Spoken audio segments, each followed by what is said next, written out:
Hello everyone, कैसे हैं आप सब। उम्मीद करता हूं आप सब बहुत अच्छे होंगे, बिंदास होंगे। आज की क्लास में प्रश्नावली 1.2 स्टार्ट करने वाले हैं, जो कि एग्जाम के पॉइंट ऑफ व्यू से काफी इंपॉर्टेंट एक्सरसाइज है। तो आइए आज की क्लास को स्टार्ट करते हैं। और सबसे पहले बेटा बात करते हैं उदाहरण नंबर 5 की, जो कि प्रश्नावली 1.2 के लिए दिया गया है। सबसे इंपॉर्टेंट काम है क्वेश्चन को ध्यान से समझना। यदि आप क्वेश्चन समझ पा रहे हैं, इसका मतलब है मैथ आपको बिल्कुल आसान लगेगी और आप अच्छा स्कोर आसान तरीके से कर सकते हैं। जैसे उदाहरण 5 बेटा आपके सामने लिखा है। उदाहरण 5 में क्या कहा गया है, इसको आप ध्यान से जरूर समझिए। क्वेश्चन कह रहा है कि सिद्ध कीजिए कि √3 एक अपरिमेय संख्या है। क्वेश्चन क्या कह रहा है बेटा, कि हमें सिद्ध करना है कि √3 एक अपरिमेय संख्या है।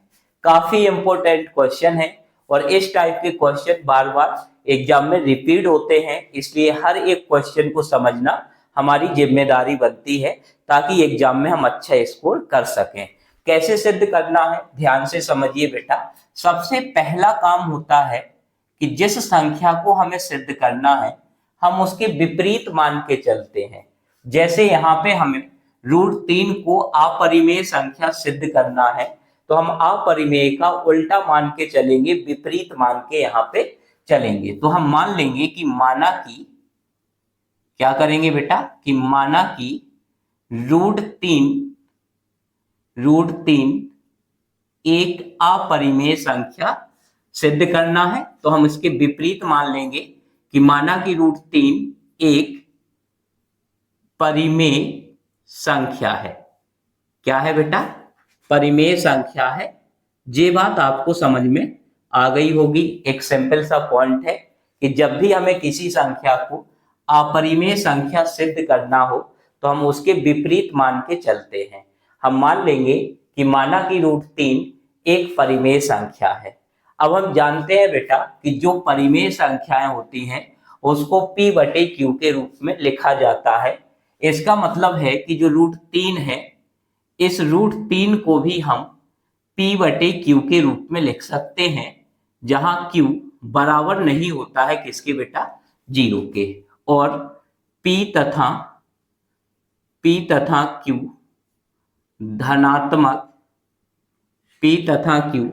धनात्मक पूर्णांक है, और P तथा Q का उभयनिष्ठ गुणनखंड 1 होगा। कितना होगा बेटा, 1 होगा।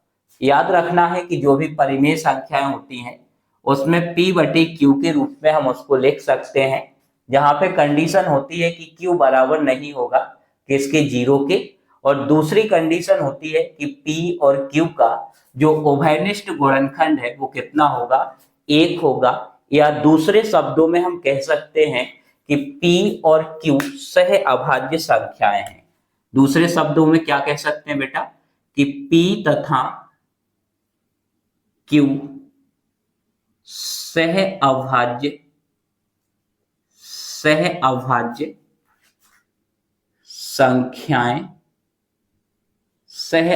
संख्याएं हैं। दोनों का मतलब एक ही है। चाहे आप P तथा Q सह अभाज्य संख्याएं हैं, इस वाली लाइन को लिखो, चाहे आप P तथा Q का उभयनिष्ठ गुणनखंड 1 होगा। दोनों लाइनों में से आपको किसी एक लाइन को लिखना है। तो यहां तक की बात आपको समझ में आ गई होगी। इसके बाद हमें क्या करना है बेटा, कि इस संख्या को जैसा लिखा है वैसे ही हम यहाँ पे नीचे लिख लेंगे। √3 बराबर P/Q, क्रॉस इंटू करेंगे तो Q इधर आ जाएगा, तो √3 Q बराबर हो जाएगा P। अब हमें बेटा दोनों पक्षों का वर्ग करना है, तो हम लिखेंगे दोनों पक्षों का वर्ग करने पर, दोनों पक्षों का क्या करना है बेटा, वर्ग करना है तो हमने यहाँ पे लिख दिया दोनों पक्षों का वर्ग करना। हर एक स्टेप को ध्यान से समझिए, हर एक स्टेप का मतलब, हर एक स्टेप का मतलब आपको समझ में आना चाहिए। दोनों पक्षों का वर्ग करने का मतलब है कि √3q का वर्ग बराबर p का वर्ग। अब बेटा जब आप √3 का वर्ग करोगे तो कितना आ जाएगा 3, q का वर्ग करोगे तो कितना आ जाएगा q स्क्वायर बराबर ये हो जाएगा बेटा p स्क्वायर। इसे हम नाम देंगे समीकरण नंबर 1। क्या नाम देंगे बेटा? समीकरण नंबर 1। अब आप समीकरण 1 से ऑब्जर्व कर सकते हैं, समझ सकते हैं कि जो p स्क्वायर है वो 3 से क्या होगा बेटा? विभाजित होगा। तो हम यहां लिखेंगे कि चूंकि, क्या लिखेंगे बेटा? कि चूंकि p स्क्वायर 3 से, p स्क्वायर 3 से विभाजित है, क्या है बेटा? विभाजित है, इसीलिए p भी 3 से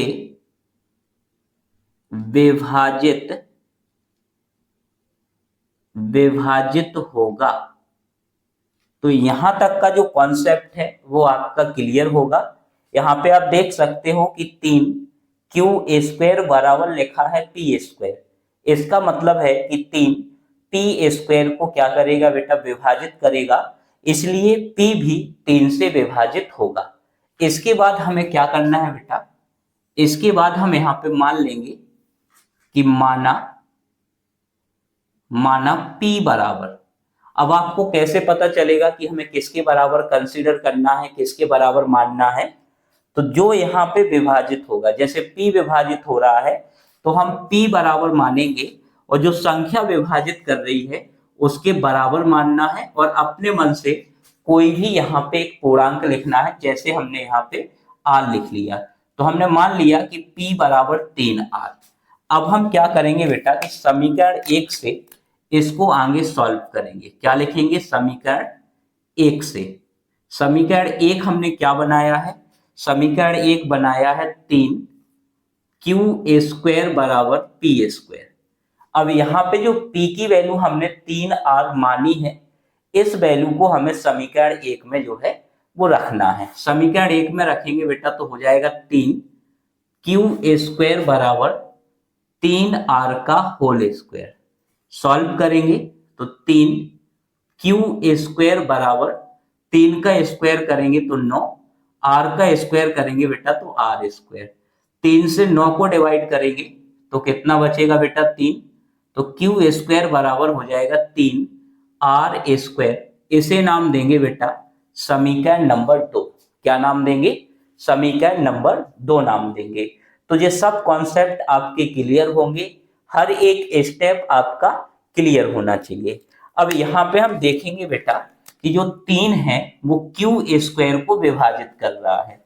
तो क्या लिखेंगे? कि चूंकि q स्क्वायर 3 से विभाजित है, क्या है बेटा? विभाजित है, इसीलिए q भी 3 से विभाजित होगा। तो यहां तक का कॉन्सेप्ट आपका क्लियर होगा।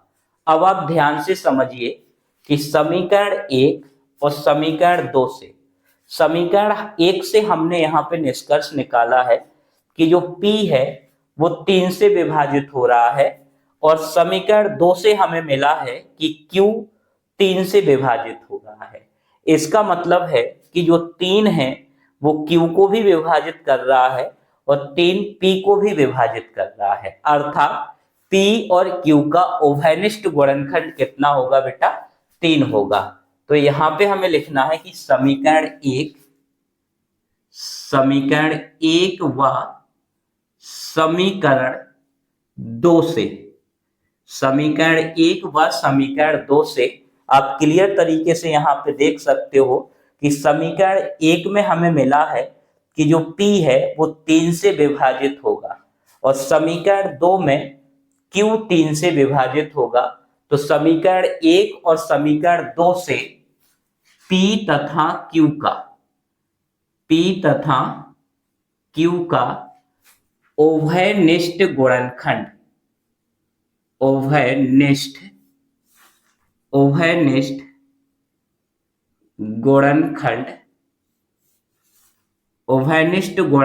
कितना है बेटा? 3 है। अतः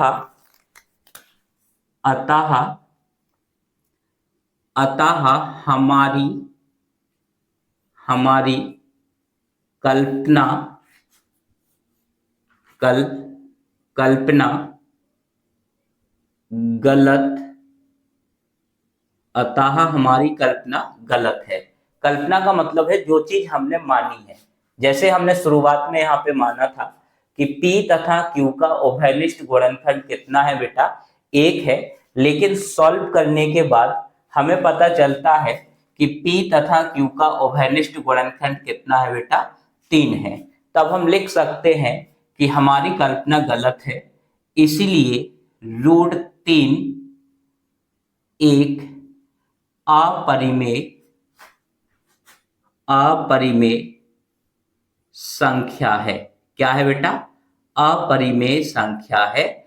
इस प्रकार से आपको सिद्ध करना है। काफी इंपॉर्टेंट क्वेश्चन है, आप चाहे तो इसका स्क्रीनशॉट भी ले सकते हैं। इस प्रकार से आपको सॉल्व करना है। आइए अब हम बात करते हैं उदाहरण नंबर 6 की। उदाहरण नंबर 6 की, जो कि काफी इंपॉर्टेंट है और इस टाइप के कॉन्सेप्ट समझना हमारे लिए काफी इंपॉर्टेंट है, ताकि हम ऑब्जेक्टिव क्वेश्चन भी आसान तरीके से कर सकते हैं। आप देख सकते हैं कि उदाहरण नंबर 6 क्या है बेटा? उदाहरण नंबर 6 है, सिद्ध कीजिए कि 5 माइनस √3 एक अपरिमेय संख्या है। हमें क्या करना है बेटा कि हमें 5 माइनस √3 को अपरिमेय संख्या सिद्ध करना है। तो अभी हमने पिछले क्वेश्चन में आपको समझाया है कि जब भी हमें अपरिमेय संख्या सिद्ध करना हो तो हम इसके विपरीत मान के क्वेश्चन को स्टार्ट करते हैं। जैसे यहाँ पे हम लिखेंगे हल और मान लेंगे बेटा कि माना कि 5 माइनस √3 एक परिमेय संख्या है। क्या मान लेंगे? एक परिमेय संख्या है। हमें विपरीत मान के चलना है, उल्टा मान के चलना है बेटा। अपरिमेय संख्या सिद्ध करनी है तो हम परिमेय संख्या मान के चलेंगे। तो ये कॉन्सेप्ट आपका क्लियर होगा। इसके बाद हम जानते हैं कि जो परिमेय संख्याएं होती हैं उन्हें P/Q के रूप में लिखा जाता है। मतलब जो संख्या हमने परिमेय संख्या मानी है, इस संख्या को भी हम P/Q के बराबर लिख सकते हैं, जहां पे कंडीशन है कि Q बराबर नहीं होगा 0 के, तथा P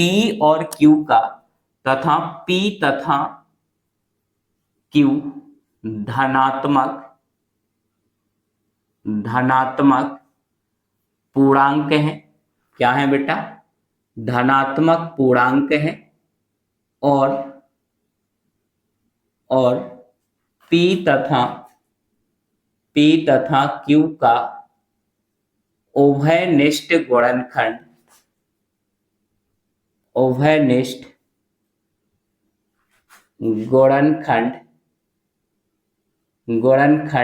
1 होगा। कितना होगा बेटा? 1 होगा। तो यहां तक की बात आपकी क्लियर होगी। इसके बाद जो संख्या नीचे लिखी है उसको हम फिर से लिख देंगे। तो 5 माइनस √3 बराबर हो जाएगा P/Q। अब आपको याद रखना है कि जब भी इस टाइप के क्वेश्चन आपको सिद्ध करने के लिए मिले तो उसमें हमेशा एक संख्या ऐसी दी गई होगी जिसे हम पहले से जानते हैं कि वो अपरिमेय है। जैसे इसमें हम √3 को पहले से जानते हैं कि √3 एक अपरिमेय संख्या है। तो हमारा काम है कि हमें यहाँ पे √3 को सेपरेट करना है, यानी कि अलग करना है। तो अगर हम इसको अलग करें तो इसका पक्षांतर इस साइड करेंगे और P/Q का पक्षांतर इस साइड करेंगे। तो क्या बनेगा बेटा 5, और p बटे क्यू प्लस का है तो माइनस का हो जाएगा p बटे क्यू बराबर √3 माइनस का है, इस साइड जाएगा तो किसका हो जाएगा प्लस का। अब इसे हम सॉल्व करेंगे तो क्यू हमने एलसीएम ले लिया तो 5q माइनस क्या हो जाएगा p बराबर हो जाएगा हमारा √3। यहां तक आपको सॉल्व करना है। अब आपको यहां पे याद रखना है कि हम क्या लिखेंगे कि p तथा q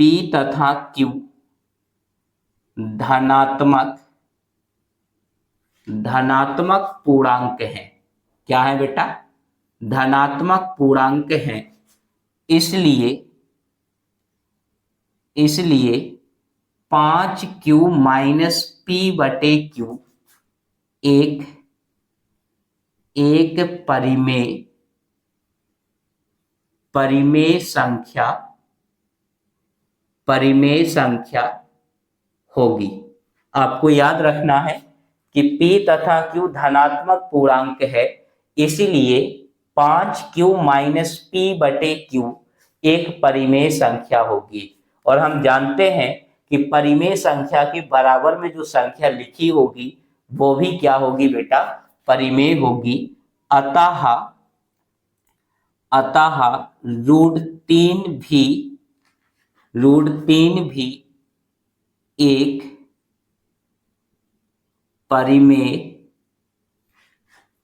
परिमेय संख्या होगी। लेकिन हम जानते हैं कि √3 एक अपरिमेय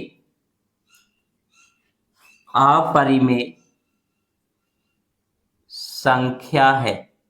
क्या है बेटा अपरिमेय संख्या है। अतः हमारी धारणा गलत है। अतः हमारी धारणा क्या है बेटा गलत है। जो धारणा हमने यहाँ पे ऊपर बनाई हुई है कि p तथा q का उभयनिष्ठ गुणनखंड 1 है, अतः हमारी धारणा गलत है। इसलिए 5 माइनस √3 एक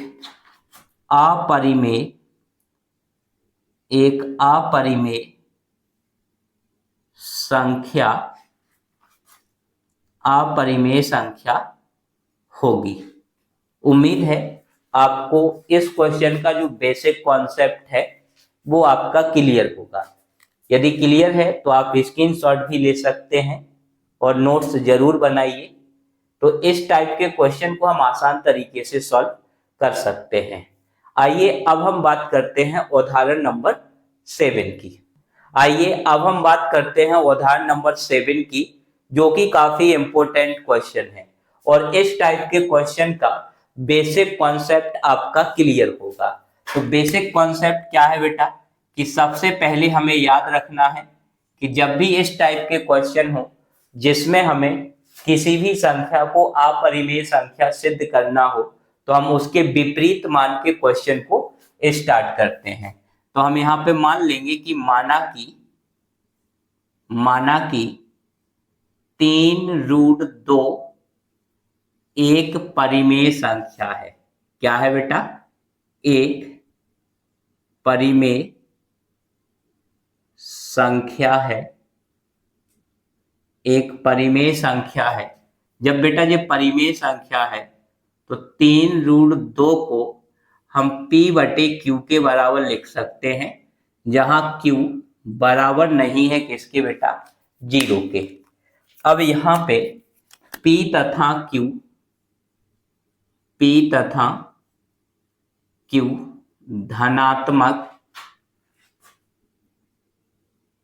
धनात्मक पूर्णांक हैं और p तथा q का P तथा Q का ओभयनिष्ठ गुणनखंड एक होगा। कितना होगा बेटा? एक होगा। इतना कथन मान के हमें क्वेश्चन को स्टार्ट करना है। अब आप देखोगे कि यहाँ पे जो लिखा है उसी को हम फिर से नीचे लिखेंगे और फिर आगे उसे सॉल्व करेंगे। तो 3√2 बराबर हो जाएगा P/Q। अब हमने आपको पहले भी समझाया है कि जब भी इस टाइप के क्वेश्चन आपको मिलेंगे तो उसमें एक संख्या पहले से ऐसी दी गई होगी जिसे हम जानते हैं कि वो अपरिमेय संख्या है।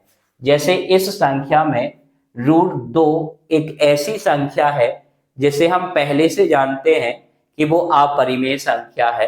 तो हमारा काम है कि इस संख्या को सेपरेट करना, यानी कि अलग करना। अगर हम बेटा इसे अलग करना चाहें तो हमें √2 को अलग करना है, तो 3 को यहां से हटाना पड़ेगा। 3 √2 के साथ गुणा में है, पक्षांतर करेंगे तो किस में आ जाएगा बेटा? बटे में। तो √2 बराबर हो जाएगा P/3Q। कितना हो जाएगा? P/3Q। इतना ही आपको सॉल्व करना है। अब यहां पे आप क्या लिखोगे कि P तथा Q धनात्मक पूर्णांक है। P तथा Q धनात्मक पूर्णांक है, इसलिए P/3Q एक परिमेय संख्या होगी। क्या होगी बेटा? परिमेय संख्या होगी। अतः अब हम जानते हैं कि परिमेय संख्या के बराबर में भी जो संख्या लिखी होगी वो भी क्या होगी बेटा? परिमेय संख्या होगी। अतः √2 भी एक परिमेय संख्या होगी। क्या होगी? एक परिमेय संख्या होगी। लेकिन हम जानते हैं कि √2 एक अपरिमेय संख्या है। क्या है बेटा? एक अपरिमेय संख्या है। अतः हमारी धारणा